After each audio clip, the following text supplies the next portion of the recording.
I call this meeting to order, and will you all please stand with me for the Pledge of Allegiance?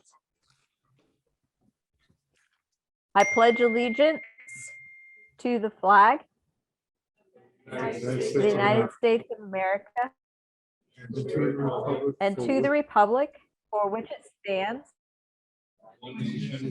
under God, one nation, liberty and justice for all.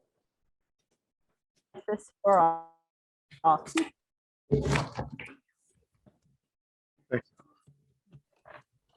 So Nick, I just want to check because I think I'm experiencing a delay.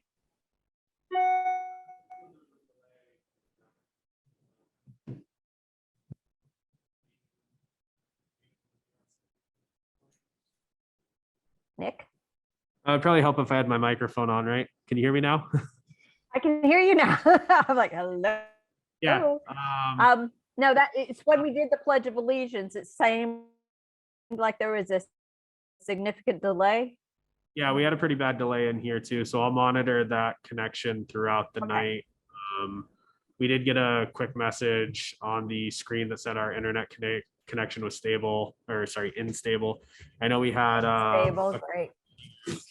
with the public hearing last Thursday. I checked in with our IT department, and they said that they didn't see anything too crazy, but they haven't had a chance to fully, investigate that evening in particular. So obviously, if we continue to have issues tonight, we will continue to work with IT to resolve whatever internet connection issue we appear to be having.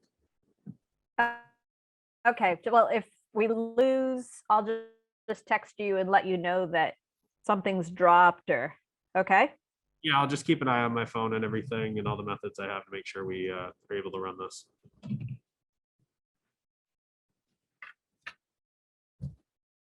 All right, great. Thank you so much. Okay, are there changes to the agenda? Yes, I have some, Marcia. Okay, go ahead. I'd like to add a nomination for Josh Dorr, JRMS wellness teacher, effective 1/31, contingent upon receipt of a statement of eligibility. Okay, And I would also like to remove the program of studies from the consent agenda. okay, great. All right, so that's our consent agenda changes.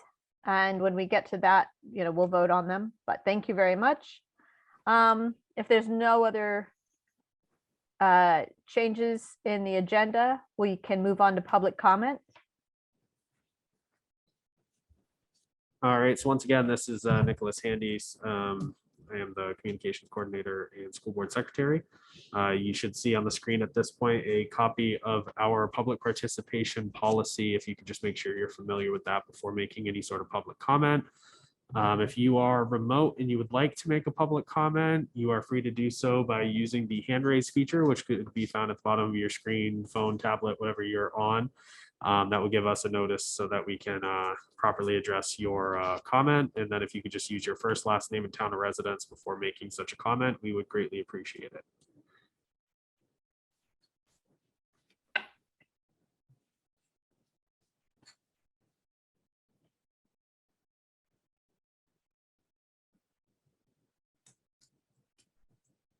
All right, I'm not seeing anything at this time. Just let everybody know that's on right now. We do have a second public comment session at the toward the tail end of the meeting. Okay, thank you, Vic. Thank you very much, Nick. Okay, it's time for the superintendent's report then. All right, so the last time we met officially for our school board meeting, not just the budget hearing, we talked about COVID, about practices. There were some motions that the board made. There were some practices that we put into place. This is more of just a kind of an interim update. There will be several slides, some graphs, some data, but I would not recommend any decisions being made as a result of what I show here tonight. You certainly have the ability to do so, but hopefully this is just to keep you apprised so that the next time when we have a conversation and I show data, it's not such a big leap and that you kind of already are in a conversation. So we've been in school for a couple weeks. We can move on to the next slide. This slide is just the state overall data. Nothing on the left has changed. On the right, the trajectory has continued to just go up. That's the numbers in the state. And I think at the top of that, it says New Hampshire announced a little over 2,000 cases for January 14th. There was an average of 2,733 cases per day over the most recent 7-day period, which was the 8th to the 14th. And that was a 29% increase compared to the previous 7-day periods. And the positivity rates are very high. So, pandemic continues on. The goal, of course, is at this point is not to eradicate anything, but to be more of an endemic. You don't want a curve like that. You don't want an exponential growth curve. You want something that is more of a, how would you say it? Like if I were ill and I were to get, say, one of you ill, that would be the goal. You wouldn't want me getting 2 or 3 or more of you ill. So if we can get to the point where that slows down, that's a more comfortable place to be.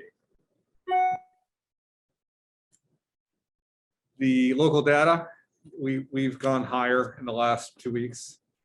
So those numbers, vaccination rates at this point in time, I mean, they go up about 0.3, 0.2 or 0.3 every single 2 weeks.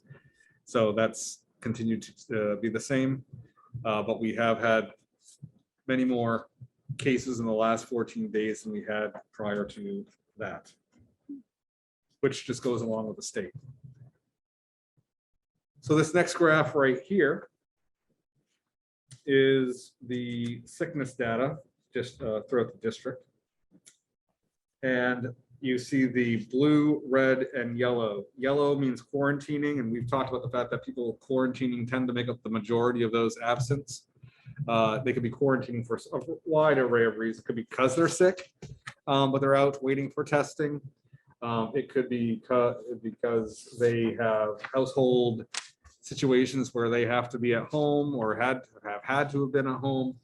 So you can see that in the early January, we hit that over that 10% mark for a couple days, 2-3 days in a row. And we hadn't really been there from a district standpoint really for quite some time, if at all, this entire year. This next graph shows the same thing, but just a different way of looking at it.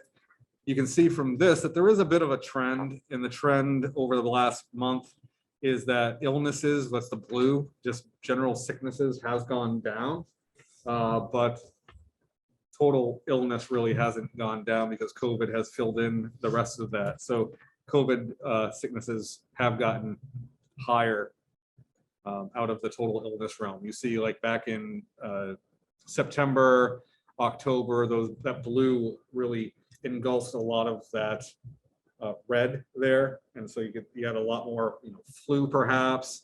I know we had the flu, we had hand, foot, and mouth disease, we had different colds, things of that nature. So we're not getting as much of a variety right now. It's more in the red. Go to the next slide. I've circled a couple different points. Yes, this is the kind of reports by date announced. And you can see that during the time just after the Thanksgiving break, we had a little bit of a hike. And then, per our conversation last time we met, that we figured there would be a hike during this month. And we did have that pretty steep increase and continuation after that. So can you explain the left-hand side, the 100 people, 200 people, 300 people? 300 individuals. That would be, we have, well, as of today, we have reached 300. Compound, it's cumulative. Cumulative, yes, these are cumulative. Yep, sorry. But the purpose of this slide was, yes, to show the cumulative, because you have all the schools there. Green is CHS, yellow is JRMS, red is RMS, blue is JGS. JGS has used to be very, very low. You see they've caught up. We have another slide that will show that a little bit better. But again, that there are the noticeable spots where you can guarantee that you're going to have increases. And so not too much of a shock that it's around that time frame when you have had some time off and gathering with other people. This is just showing something very similar in that it's not cumulative like that one, but it is cumulative per school as it goes along. Again, JGS used to be the lowest for quite some time, like, beginning of December anyway, all the way through. And then it's really become the highest of all, maybe on par with the high school. District-wide active cases. This one, you'd have to sit and look at this a little bit. It's just a fun graph. All right, so we go to the next slide. And this is district-wide active cases. So this is the number of cases active at a specific time. So again, you can see that we early on didn't have a lot of activity. It rose a little bit as the end of September, beginning of October. It was really happening at the middle school. You can remember those times when I was recording a lot more at the middle school. And then it turned into RMS. We had some clusters during that time frame when it was all red there in the early to mid 10s, meaning the October month. And then you can see as time has gone on, a lot more blue. So JGS has had more cases, and certainly CHS has been fairly steady since probably the end of October, and has all of them have increased together in that first week back. So we have seen over the past maybe 3 or 4 days, it decreased a little bit. Again, 24 new cases today. That's going to be another accumulation on that. So it'll probably go up a little bit if we were to have yesterday, well today on that. But in fairness, that's largely because the weekend, there were several days, like 24 is accumulation of Saturday, Sunday, Monday, and today. And so these don't include weekends right here. This next graph shows a little more balance. It has been pretty balanced across the schools. Even today, I think I had 5, 5, 7, and 7, I think it was. And they're all about 25%. So 22, RMS has the lowest percentage of cases, positive cases that we've known about. And the Jaffrey Grade School is just a little bit higher than the high school right now. If you were to add those up right there, just under 300. But if you add in today, you're at 300. I've received some emails saying, hey, there are other places aren't having cases like this and all that kind of stuff. We've checked a few other places. We're still underneath the cumulativeness of some of the other schools in the area. But we might not compare to, say, businesses like, I don't know, Millipore, where there are a lot of adults and so forth. But anywhere where kids are, I think we're running probably pretty much the same. This one right here just breaks it down by school: JRMS, CHS, RMS, and JGS. It's similar to that other one that we had before. You'll have time to look at these if you want to and get some more questions, but or if you think, hey, I'd rather have some graphing that look a little bit different for the next time, we want to answer some questions, we can try to find that information. JGS, you can see that red being COVID really increased. Again, it's just another way of looking at that same data. I think that if you go up to JRMS, you can see that COVID or illness, everything really just kind of went up when things went up and went down when things went down. So that's really the only real pattern that you see out of those right away anyway. Going to the next slide. Yep. These next 3 slides, again, we're looking at it. We're trying to find something that might be of meaning. And the red is the reported COVID. If it hits the bottom line, it means 0 reported. It could be a weekend, or it could be a day that I didn't have anything to report. Like if like Thursday, this past Thursday, I didn't report this past Thursday because we were here from 4 o'clock on to 11 or 11:30 at night. So I reported those the next day. So that data went into the next day. But they're all here. So you can see here that the green, if you were to multiply that number by 10, would be the student data.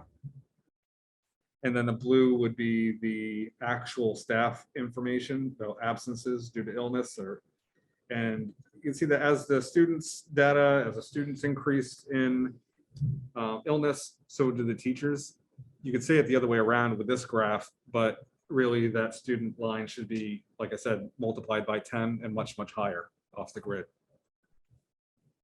That was November. I think the important things we wanted to look at this in November, but what I've been looking at is the number of individuals out who are teachers or support staff, that sort of thing.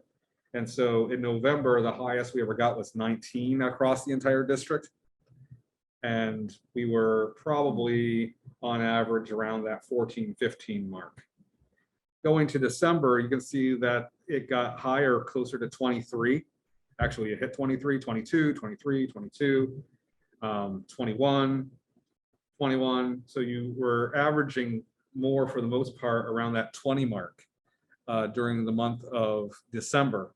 And so again, it followed fairly well with when the students went down, teachers were present when the increase in sickness occurred. You had a little bit of a mild increase in staff absenteeism as well. So that didn't differ too much from the previous month. What did differ was we went from about a high of 19 to about a high of 23. So 4 or 5 more people actually is fairly significant. I'm not saying statistically significant. I'm saying significant in the sense that you could feel it more during the school day, and that all depends where it is. If it's like, the superintendent's not in, it may not be as big a deal as if, say, a nurse is not in, or if a math teacher is not in, or something to that effect. And then we go to this month right here, and I don't know, for the first week and a half, I would say it mimicked, the students and the teachers mimicked each other a little bit. That whole red is just all over the place. That 113, that was the day that we had our meeting, and so I didn't report it. So you would have seen 113 and 114 probably be more on level with each other, not have that V shape. And so it would actually have been a little more flat like that green line. We did see a decrease in the number of teachers and staff out due to illness that second week. So on that Monday, Tuesday, Wednesday, Thursday of the following week, not the first week, but the second week of January, we did see it decrease. And so that it was an average during that time frame of about maybe 16 people out. But then we had Friday, we had the highest number out the entire year.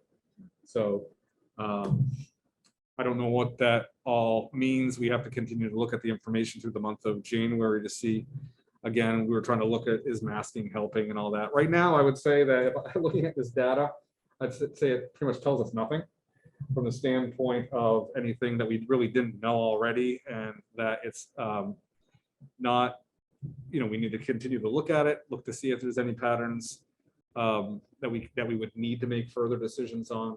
But I wouldn't say that we have anything conclusive or to show that anything is causing something else from happening. Certainly, you might look at this, get some questions in your head, come back and say, hey, let's this was interesting. What do you think about this? Going to the next slide. This is our current reopening framework, page 13, the process of needing to be tested for COVID-19. This is both for learners and for staff. It's in 2 different places on page 13. having to quarantine, isolate, and whether contact tracing needs to take place will be determined on a case-by-case basis to account for the latest CDC and NHDPHS guidance. So we had that in there already. We have the toolkit linked, all this kind of stuff.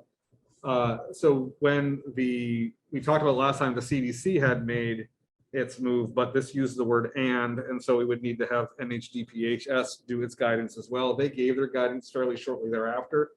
And so we just put it into place because the language allowed us to do so. I will say that the New Hampshire COVID school and childcare toolkit, while a lot of it is still valid, there are a few places where it's not right now. And we were told that they were working on it last week. It has not been updated. There are some other documents that have been updated. We can take a look at those.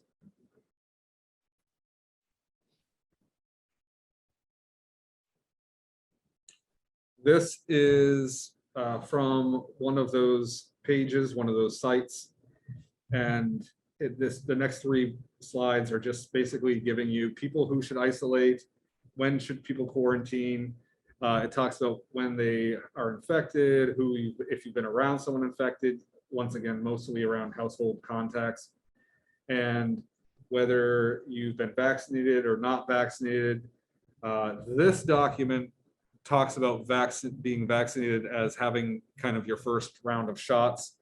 It doesn't mention, I don't think, boosters in this one. I think CDC might actually say that if you're not boosted, then you're not fully vaccinated at this time. That's changed, but I don't think New Hampshire did that. Within any case, I'll have to look into that a little bit more. But this changed it, basically cutting the quarantine or the time in half.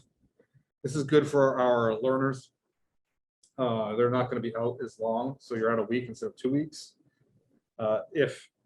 We know that a lot of our learners would perhaps, if they were ill, after 5 days, pretty much be in good order and not have had a fever for 24 hours. And so coming back masked, all of these are when you come back, they want you to have a well-fitted mask on.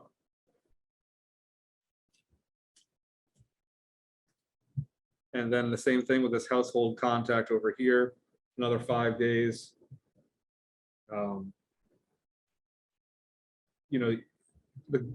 You should get tested after 5 days in some of these cases. But if not, then wear a mask for 10 days. That's what they're pretty much telling you to do. And the same thing with persons who do not need to quarantine after being exposed to someone with COVID-19. They talk about low risk exposures.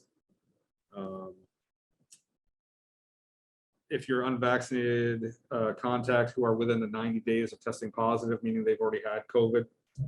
So there's some different things, but in a nutshell, it's basically 10 days of wearing a mask, 5 days you can come back if you are declining in symptoms and you are fever-free for at least 24 hours without fever-reducing medication. And this is a new flow chart that they provided, saying the exact same thing. Again, there's really not a lot of difference between vaccinated, unvaccinated in this situation. They're telling you to wear a mask and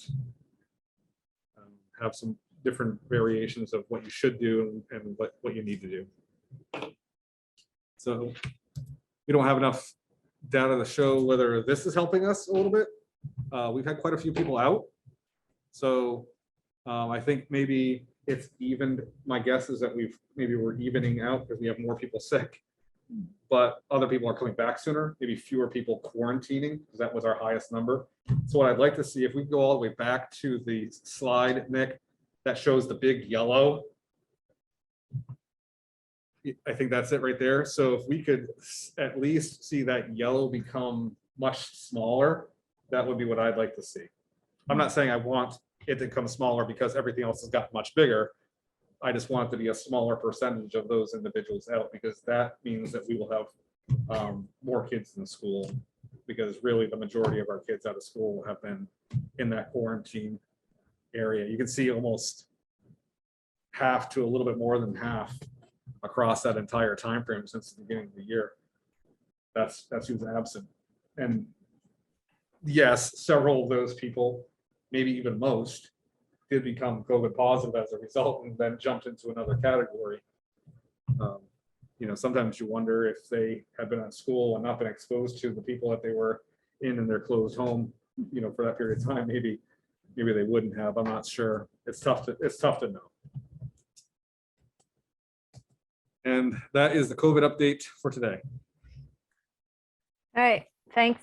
Are there any questions or comments on the superintendent's report? Yes, it's Charlie. Yep, go ahead, Charlie.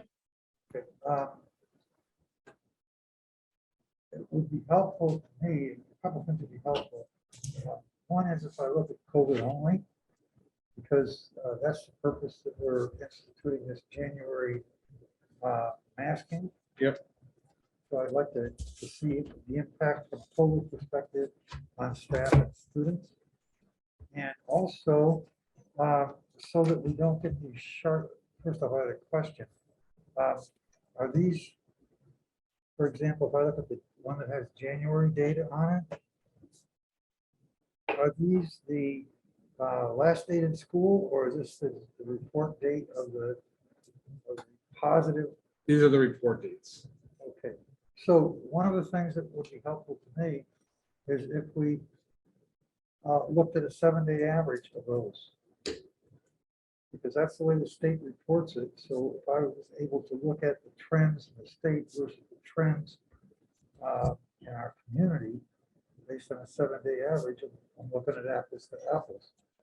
And I think one thing that's important is if we look at the state's vaccination rates of up above 60%, and we look at our towns are nowhere near that. Neither Jaffrey nor Ranch is anywhere close to 60%. So if masking is helpful, then what we should see is because we have a lower vaccination rate, we should see a higher transmission rate. And we should see our number of COVID cases or absentees due to COVID be steeper and greater from a trend perspective in the state. Because in the state, you're dealing with a population of 60% vaccinated. Mm-hmm. So if I was going to try to compare apples to apples, a 7-day average would help smooth out those charts. Mm-hmm. So we don't have a sharp peaks. Yep. Good. Thanks, Charlie. Anyone else?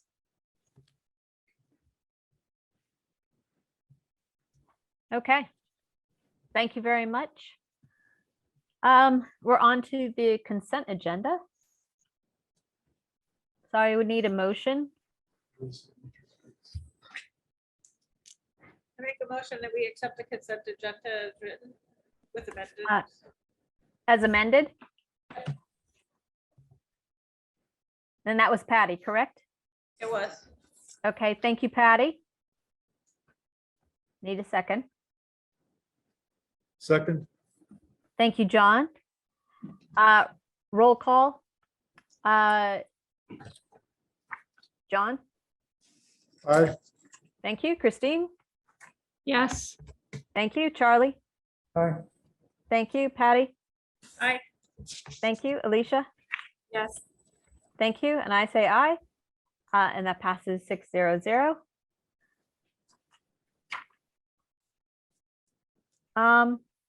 So board committees. Either tell us, if you've had a meeting, a summary of that meeting, and if you have one coming up, just tell us the date. Let's see, how about John, you want to start us off? Facilities, is there anything? Sure. Facilities Committee met on January 10th in preparation for, in part in preparation for defining the warrant articles that we wanted to bring to the discussion last week. We also got a good update from John Leclerc on the projects he's been working on. The HVAC project is on schedule. There's some, fairly typical kind of ebb and flow of the projects, but in general, they're on schedule. And our hope is that we'll get this next part of the project approved through the warrant article number 7. That's or is it number 6 now? Number 7, I believe. That's on our warrant. It's that project is largely devoted to the high school. It's one of the most important pieces to get our whole HVAC system in good shape. Right now, I think there's electrical work being done as well as the replacement of units and the upgrade of units at the 2 grade schools. So that's good. And I won't go through all the items, but things are generally moving along. As I say, we did a lot of planning about the warrant articles. We talked about bathrooms a lot. Unfortunately, due to budget concerns, we decided last week to pull the warrant article that would have funded bathrooms.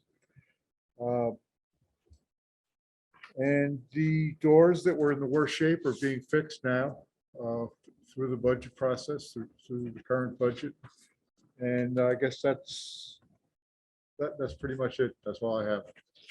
Okay, thank you very much. Let's see. Finance, Charlie, you want to tell people when we're meeting? We have not met since the last board meeting. We have a scheduled meeting this week. Right, thank you. Policy, Policy will be meeting next Thursday. very good. The goals committee will be meeting a week from tomorrow. And the education committee met. And we had a presentation from David Frazier, who is the multi-tiered support for behavior. I'm not getting all the initials in there. I know I'm missing one, but anyway. JRCSD, multi-tiered systems of support for behavior and health and well-being. Okay, systems of support. Okay, and it's quite a process. Very in-depth and thorough, with a lot of inventories being done at each school as to what the strengths and weaknesses are, so that they'll know really where to focus, and putting together the different teams that will support students. We've decided at the education committee, we want like quarterly updates on how that's going, so that we can make sure we're clear on that whole program. And the next meeting, we are going to be hearing from across the district, the professional learning communities, and kind of how they're going and what the structure is like, and that type of thing.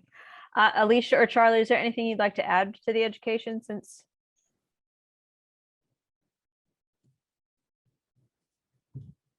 Yep. I think you did a good job. Thanks, Charlie. Thank you. Okay. And wellness, The Wellness Committee meets January 31st. January 31st. Okay. And anything with communication at this point? Lots to talk about, and again, just trying to clear a few things off my plate in order to actually be able to schedule and devote time to a meeting in the way that I should be able to. Okay. Thank you. Okay, we're up to public comments. part 2. All right, so I'm going to throw the public comment policy right back up again real quick. In the event that somebody new has joined, again, you are able to publicly comment, provided you adhere to this policy. If you are digital, just use the hand raise feature at the bottom of your screen, tablet, phone, etc. And then before you make your comment, please use your first, last name, and town of residence.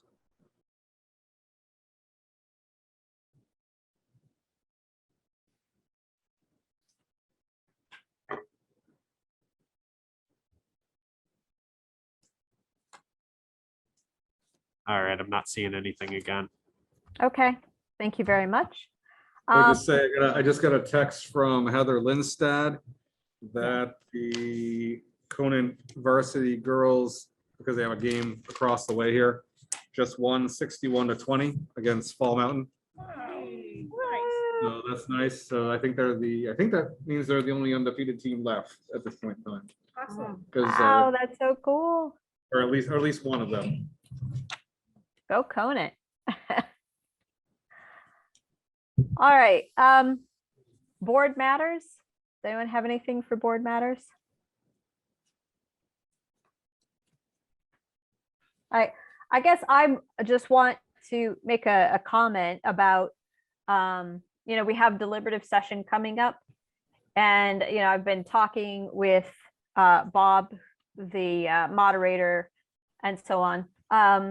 And I just wanted to make sure that it's clear to everyone that it's a school function, it's in a school, and therefore whatever the COVID policy is at that time for that school, that's what we're following. So I don't know if there was a question, but if you look at the matrix and whatever that matrix that day is saying, that's what we're going with. Do I have the ability to piggyback off of that real quick, Marcia? This is Sure. Nick. Yes. Again, just to, I guess, make the board aware, plan on my end is still to live stream the deliberative session meeting, just with the caveat for members of the public to understand that it is not going to be able to be run like our traditional school board meetings, because if you want to be able to vote, to make public comments, things like that, you need to actually be physically at the event to be able to register as a voter. We're not going to be able to, have any sort of interactive. So it's purely a mechanism to listen in the event that you want to know what's going on, but don't necessarily want to, be there in person. Right. All right. Very good. Any future items?